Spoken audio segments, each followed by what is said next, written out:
I guess we'll start with the fun topic of budget and crime rates in the city. You recently were quoted as saying Edmonton has a crime problem. I was hoping you could elaborate on that and how maybe this year compared to other years in Edmonton.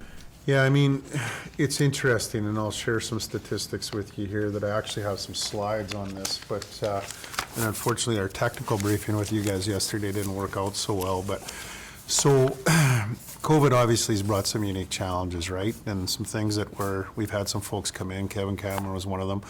We're seeing some increases in domestic violence, child abuse, the exploitation online, our homicide rates, some of that violence within the crime. Overall, we've done some pretty good work in relation to reducing our crime numbers overall, which I'll show you. And then the second part of this is certain areas and certain parts of our community are really getting hit hard. So certainly we've heard lots from the Chinese business community, we've heard lots from the 118th, we've heard certain things from the White Avenue communities, and then other bedroom communities as well where they've seen some of the activities pick up. So it's actually telling us that we need to look at some of these things differently. And then of course, the one that probably some of the most problems are coming from is our LRT. Certainly the level of violence in relation to those calls for service, I think up 30%. That's concerning because that's a mode of transportation that many members of our public use, and so we need to look at how we deploy differently in some of those things, and certainly the downtown is another exception, or not an exception to that. It needs a different deployment as what things that we're looking at in relation to budget for next year. So can we partner with EMS and fire and ourselves, in parts of the city, organizations that have authority to actually intervene and get people the help they need at the real time. So those are things that obviously, when you're talking about budget increases, we're concerned because obviously these are all within our contained budget, but if that gets cut, then we won't be able to do a lot of that. So of interest, and I can share these with you after, and you understand this because our stats come from Stats Canada. And when we look at stats, certain things have more severity, get a higher weighting, right? So that's what that severity rating. So for instance, if it's a homicide or a murder or attempt murder, they score higher than criminal harassment or forcible confinement. All are pretty serious, but certainly those are the things that certainly score higher. But when you start to look at, and this is the interesting stuff, when you start to look at when we deployed differently, so in here, when you get to 2019, that's when we did Vision 2020. That's when we implement a lot of changes, reinvest in community safety and well-being, things that you and I have talked about before. Up until that point, crime rate, and this is Edmonton's total crime rate, was going up. Since then, we've decreased by 17%. Alberta decreased by 7%, and Canada decreased by 4%. So we're starting to close the gap. And if you remember from the first interview we did, I said, we can't be second highest. We can't have names like Edmonton. We got to do some things differently. And so we're starting to see some real progress in these things. And there's a few others. This one is Edmonton's total crime severity decreased by 11%. So when we talk about that 2019 into 2020, and now hopefully we're going to get through 2021, we went down 11%, Alberta went down 6%, and Canada went down 4%. Again, we're closing the gap. Why is that? Because we're deploying differently. We're hitting, obviously, focus. You've heard us say we're focusing on the guns, the organized criminals, the people that are selling the fentanyl, they're selling the meth. We're going after that relentlessly. We have a new crime suppression team that's doing the hot spotting stuff. They're trying to get into things before they happen. The accelerator, how we handle liquor store thefts and robberies, dropping the number of breaches. And then with our community partners, taking a lot of the vulnerable folks out of the system, which is a lot of the feeder system that are getting preyed on. It shows it's working. This one's really unique. Edmonton's violent crime rate decreased 6% 2018, 2020. Alberta went up 7%. Canada went up 9%. For the first time since 2011, and from what we're seeing maybe 20 years, our average rate of violence is below the Canadian average. So when we talk about budget and we talk about what's at stake, this is what's at stake. Progress is at stake. And that progress is achieved through a lot of the changes we made and the partnerships that we've done. And property crime. is decreased by 12%. So up until that point of 2019, when we actually revitalized and made property crime important again, what was happening is it just continued to crime. We went after, as I said, liquor store thefts, robberies, a big part of that, catalytic converters, all those things that have high volume incidents. And by doing that, we reduced by 12%, Alberta 8%, Canada 8%. We're closing the gap. So long story short, that's what we're talking about by crime stats. And now with that, we've got a lot of other things that are going on as a result of COVID, as a result of other things. And that's the level of violence within the call. Those are the things, those are the individuals that choose to harm Edmontonians, and those are the things that we're relentless on. And those are things that obviously we continue to target and we're going to be relentless on. But as you mentioned budget, to bring it back to budget, if we get reduced further than the already things that we have, these are the things in relation to services that come into jeopardy. And that's the biggest concern. And, you know, and let's face it, I believe the majority of Edmontons care about their crime stats. But let's face it, some of the things that we've seen, I'm not so sure that's a priority for many. I just don't know how big that group is. So we're trying to bring some voice of measurement, accountability to the investment that the police service gets to show some results for Edmontonians. So I hope that answered your question. Yeah, is it difficult? I know it's with the public sometimes. They always feel like crime is getting worse, whereas you have stats that show we are seeing a decrease. Is it difficult to get that perception across? Perception is one thing. And then, of course, I think what we're really fighting, to be honest with you, is the social media. I mean, you and I both know, and I think you and I have actually talked about this, I think there's only like 2% on Twitter in Edmonton. But it's not real positive, and everything's negative. Everything's negative. Everything's, you know, right now the police are a target. And let's be honest, as I've said before, some of it we deserve. We look after our own shop. I take discipline very serious, but when we're always under the microscope from what happened, you know, thousands of miles away, I'm not sure that's quite fair. That said, our folks have adjusted to the new service delivery model. They've maintained that front. They've maintained professionalism. So I think we got to find new ways to get it out, because it's got to get into the fact of reality that's based in statistics and not the negative rhetoric that often is on social media. But, you know, that's going to continue to be a challenge. We've done a lot of new things. We've done a different way of doing community surveys, commitment to action, commitment to engagement. You know, as many of that, and those were thousands of contacts, most of it was pretty positive. Now, when I say positive, there was concerns. There was concerns about how they were dealt with on a traffic ticket, how they were dealt with in our dispatch center, how they were dealt with in our front office, or how a call was handled. Those are concerns that we take serious and we want to continue to be better. But at the same time, I think we need to look at the overall piece of where we're trying to go, and we are seeing some success. And part of that success is coming out of our CSWB as well, when we're actually working with our partners like the Boyle Streets, the Mustard Seeds, Homeward Trust, and others that reaches to actually drive change.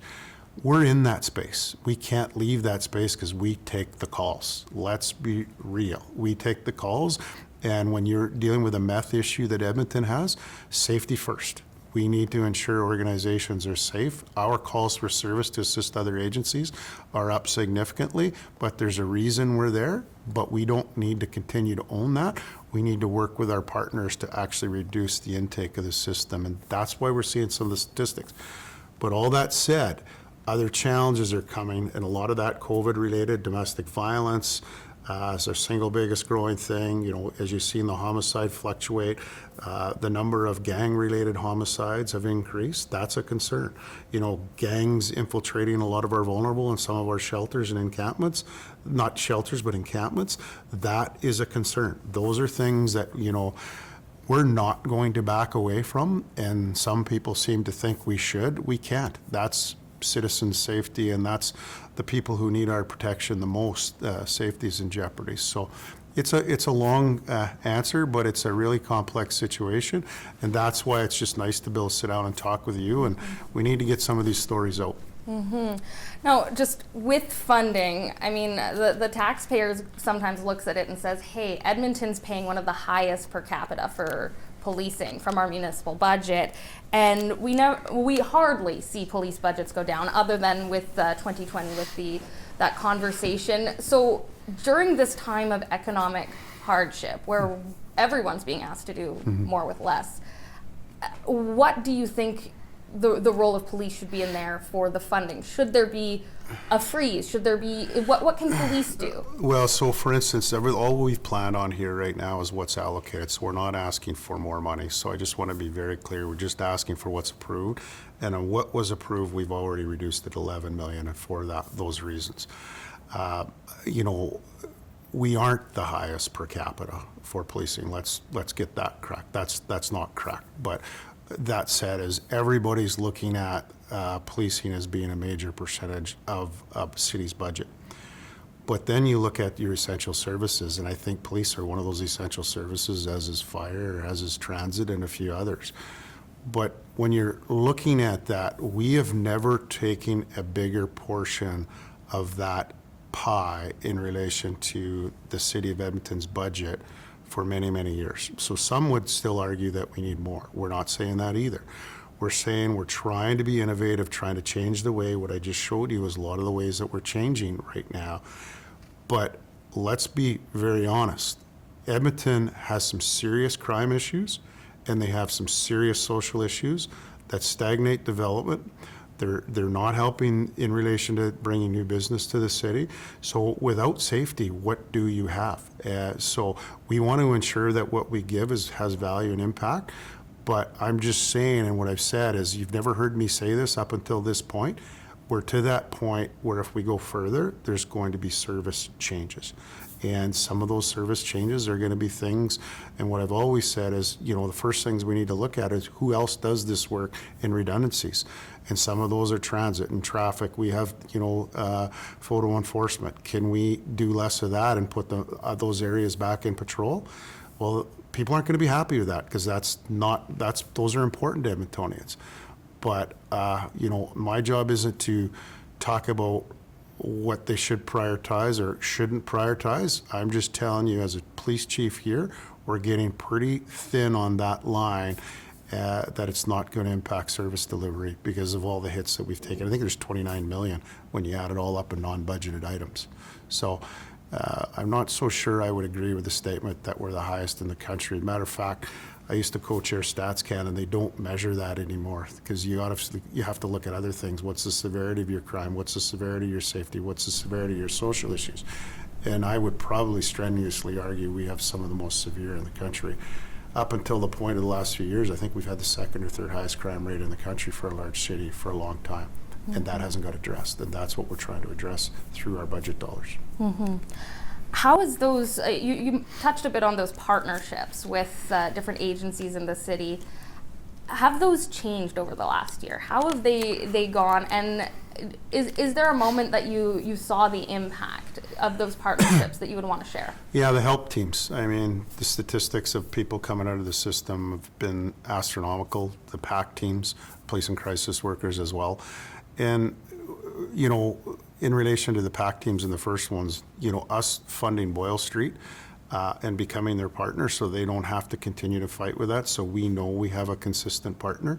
We're going to be in that space anyway, but they can take a lot of the second, the third, the fifth, the referrals, and try to relentlessly keep these people out of the justice system. We need that. That's like aligning the armies that can fight together, and we can put our data sets together, and we can actually try to fix what needs fixing. I mean, it always was a concern with me coming in here, is everybody, you know, looks at things in isolation. And give you an example, housing. Housing's important. Nobody's going to argue housing's important.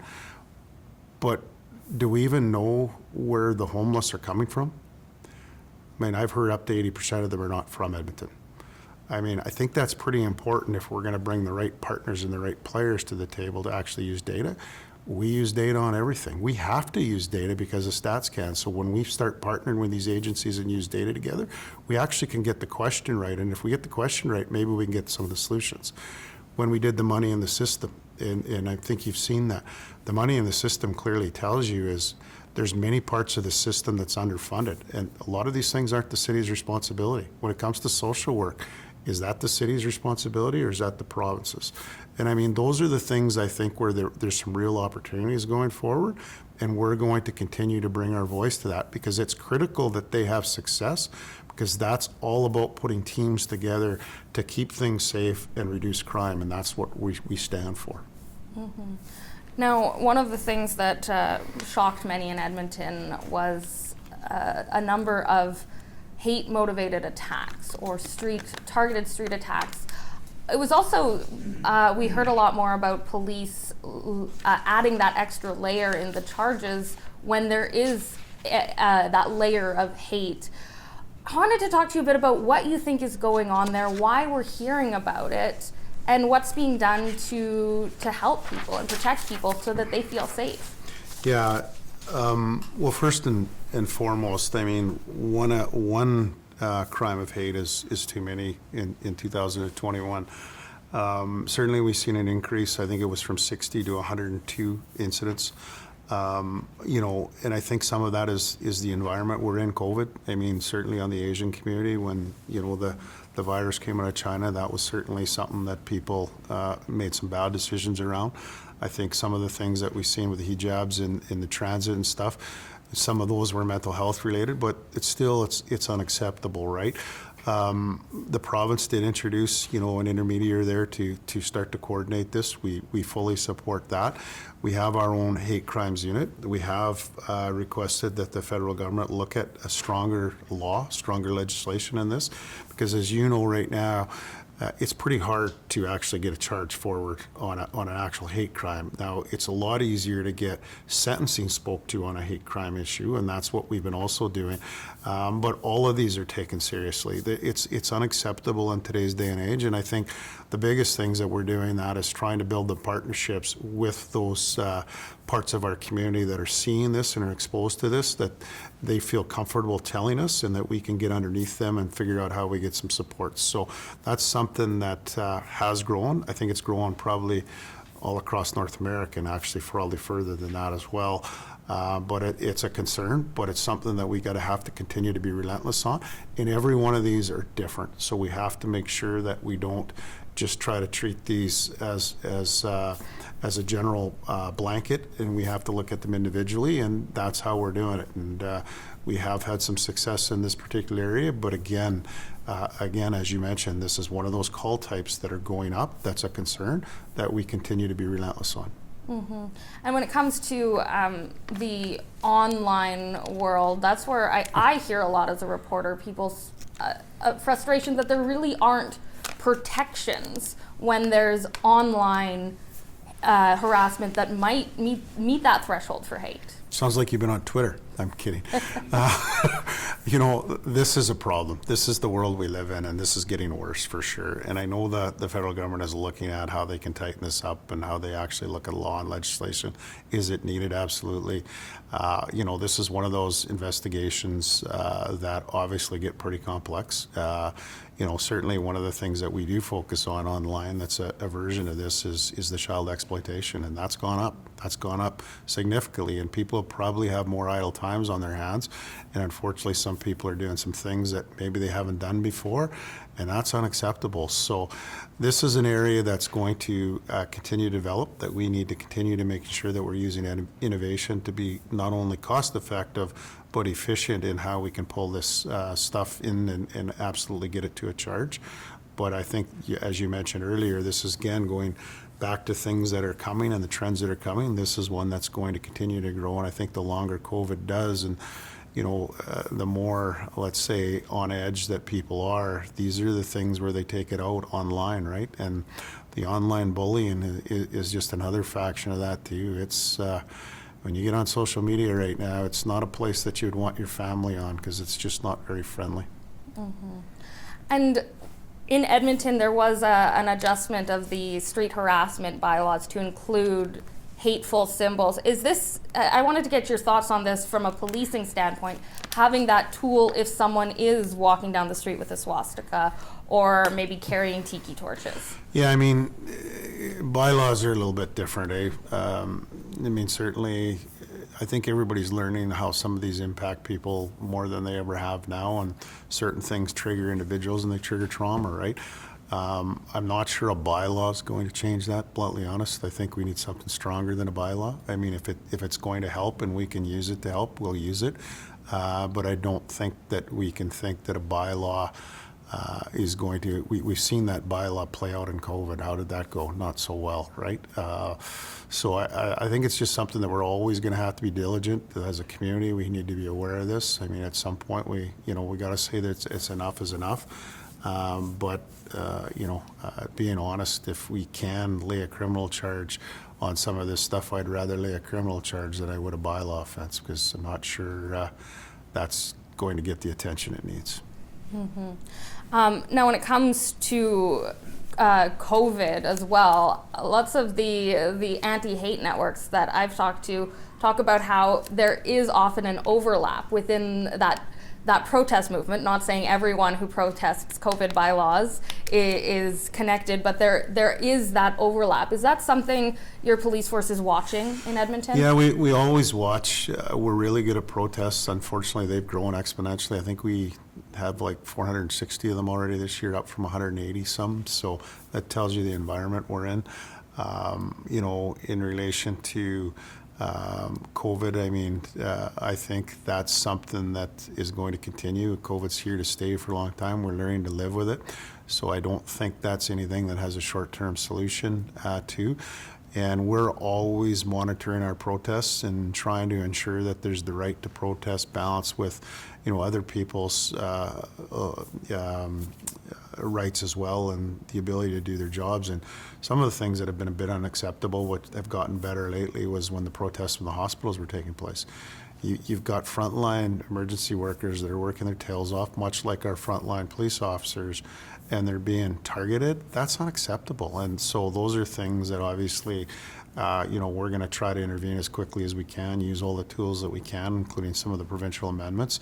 But again, these are all individual situations or unique situations that need to be dealt with accordingly. And what has worked for the most part for us is educate to compliance. It has been effective to us.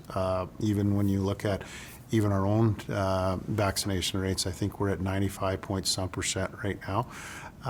We have about 100 people that are, getting tested each block and each tour before they come to work. And there's various reasons of that. But the thing about this is the community hasn't totally accepted that vaccinations work. And, you or I don't think are going to be able to convince them to follow the medical science, because some of them just tend to go online and back to the online thing. And I get diatribes written like fairly long and quoting veterinarians and everything in between. And this is going to be something that we're going to have to continue to be diligent on, including the protests, and something that we're prepared to do. But it is taxing, it is tiring, but it's tiring for all of us right now.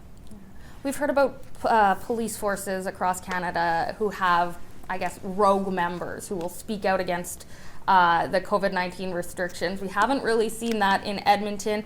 Is this something that you take a stance on with your members? We've been pretty good with, like, our association has been pretty good. We've sat down. We're trying to get to a reasonable impact. I mean, if people have legitimate reasons and if they have to use the testing option, certainly we strongly encourage vaccinations.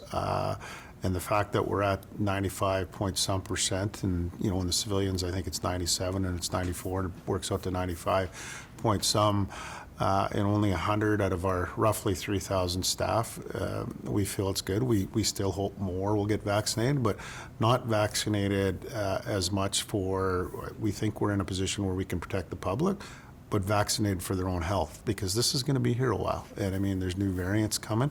So we continue to educate. We have nurses on staff. We have occupational health and safety. We continue to educate, and we continue to work towards full compliance. But I think we also feel pretty comfortable with where we are with our decision based on our policy that's defendable anywhere. And we're going to continue to keep going in that direction, because I'm a big believer is you have to protect the people that protect others, and that's been our stance from the start. Now, with COVID long term, is there anything you see sort of impacting policing for years and years to come that you've seen throughout this last 2 years? Yeah, mental health and wellness, 100%.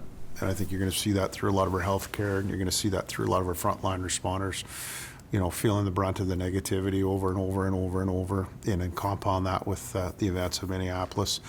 And I think that's where we're going to suffer long term as a community too. When we brought in Kevin Cameron to talk about some of the things that we can expect, psychologist who works in this space, and mental health and wellness is going to be probably the number one impact, and it's really going to hit emergency services hard, and it's also going to hit our communities hard, and it's probably going to lead to some not good things, and certainly it's also going to drive some costs. So we're trying to get ahead of that. We're trying to making sure that we have staff working on some of our reintegration programs, our wellness programs, and make sure that we're in a place where we can mitigate it as much as we can. But is it a concern? You bet it is. Now, just switching gears to a bit more of a provincial issue, but ACERT, it impacts your officers if they're being investigated or an incident's being investigated. They've been saying they're underfunded and the timelines are getting longer and longer. How is this impacting EPS? Yeah, I think you just basically said it. Timelines impact. In every one of these investigations, there's a police officer and there's a member of the public, right? So it's not fair to both ends. We are strong believers, that going to the independent, in which we've supported and which I've said publicly several times. The ACERT model, having been across the country and some of my old jobs, is we have probably one of the best investigative models there is, but as Sue Houston said, it needs to be funded and staffed accordingly, and we fully support that. We should not have some of the delays in the timeliness. They're busy, they do great work, it's very thorough. It's led by a prosecutor, so I think that's a step in the right direction. But to ensure that it's funded and to ensure that's part of the Police Act review going forward, I think that's critical, and we support that, and I think it absolutely has to be a priority. Do you ever feel like the delay sometimes impacts that public perception when 100%. You might... 100%. Not just public perception, but the members' stress level and everything, and the community stress level. Absolutely it does, but it is the right model because it has independence. So we got to make sure that we don't attack the model. We just need to attack what the real issue is, and it's staffing accordingly and making sure the number of resources in there. Because I would hate to think people think it's not the right model. I've seen the Ontario model, the BC model. I've seen the Saskatchewan model. Matter of fact, as a deputy minister, I had obviously some oversight of that. It's a really good model. The issue is it just needs to be the right number of resources in there so they can do a more timely piece of work for sure. And with prosecutors, we've also heard about Crown prosecutor shortages and the risk of some charges being stayed, some charges just being triaged out.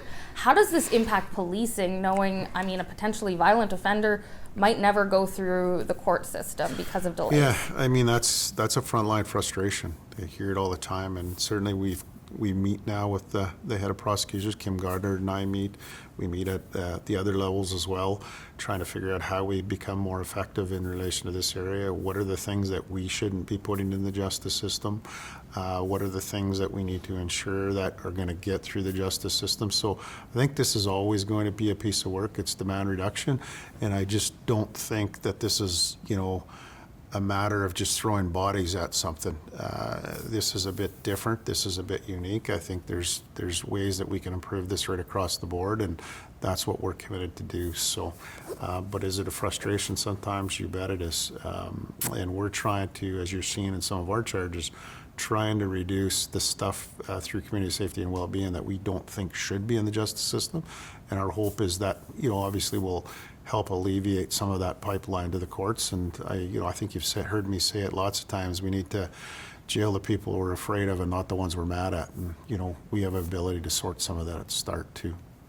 Just sort of going back to you mentioned a bit about the downtown crime and the LRT in particular. What could happen to curb this, and what do you think needs to be done to make people feel safe in those situations? Well, visibility works. We know that. Visibility works. I mean, we have to look at some policies in relation to what's acceptable. What are the minimum standards of shelters, which, of course, I'm co-chairing for the province now. So some of the things, the standards, continuum of services, making sure that we have the right number of services in there. I think a new deployment model between us, fire and EMS, people with authorities actually in the space in the city, how can we deploy differently? How can we engage the right third parties, not-for-profits, for that warm handoff, the follow-up? I think the whole system needs to be looked at, and I think honestly there's going to be some social policy changes needed. As we as Edmontonians, are we just good at letting open-air drug use just continue on? I mean, you talk about fear, that's where you get fear, and it doesn't, everybody says decriminalization. That's not what Portugal did. The police are at the center of theirs, and what they really did was focus on getting people services and make right choices. And so we need to look at some things in that space that are going to get better results for people. And certainly, I think it's a continuum of services. I think there's huge opportunity to do things differently. Even working with partners now that are our partners, extending their hours, working more. Like, we're a 24/7 organization, but a lot of things close at 5. But the people in the area are still in the area. So I think it's a different deployment model. It's a continuum of services. It's standards. There's got to be some rules in place. But let's not lose the fact that, we need to be empathetic, and we need to find some of our vulnerable people some better solutions and help them make some of the right decisions. But just doing more of what we're doing right now is not going to work. Mm-hmm. And you mentioned also with dealing with the unhoused population that there is still crime intertwined. That you mentioned gangs. So what would be the ideal model? The ideal model is a balance of services where, let's use the help team where they go and they take a call. You'll always have the legal authority of violence, and if somebody's gone across the line, to put them in the justice system, but to actually refer some people to other services and hold those services accountable to keeping them out of the justice system. But to do that, you need a balance of the services. You can't just focus on safe consumption sites, for instance. Safe consumption sites are important, and I want to just echo that so it doesn't look like I'm negative. But if your only solution to solve a drug problem is to give people more drugs, I don't think that's going to get us to where we need to get to. It's an important part of stabilization. There's things that are on the market now. It's nice to see the province finally supported Sublocade or Suboxone. I mean, that's a 30-day blocker for overdoses. Maybe those 30 days are the opportunity for a right intervention to see how they can help that individual. Let's face it, most of this stuff is trauma-based, and unless we're actually dealing with the trauma and we're trained in trauma, which we are, we've actually added that as a result of some of the things that have happened in the past year, and we continue to build on trauma training and trauma-informed services. I think that's at the center of this, and it's to get all of our services going in the same direction, I think, is the key component. There's going to be some redundancies that maybe we can scale up and build capacity. There's going to be some things in relation to using data to get the question right. So we need to make sure that we're trying to solve the right things before we jump to solutions. And we tend to jump to solutions very quickly. Mm-hmm. Last question, what are you looking for in 2022? I'd like to see COVID have a bit of a reprieve here, honestly. I'd like to obviously see us continue the momentum that we've built with our partners and with our city, and how we find better ways to communicate with the silent majority of the public out there, so we actually can show what we're doing. And I look forward to actually just seeing our members and the members of our healthcare system, getting a bit of a break so they can look after their mental health and their well-being, because it hasn't been fun, and they felt the brunt of most of the negativity. But it is a really proud moment for me when I see just how professional they've maintained. But so continue on getting the results, continue on moving in the direction we're moving on, but also being cognizant of the mental health and wellness of those people that are serving our communities, and getting underneath them to get the supports they need. Perfect. Thank you so much. Thanks, Carly.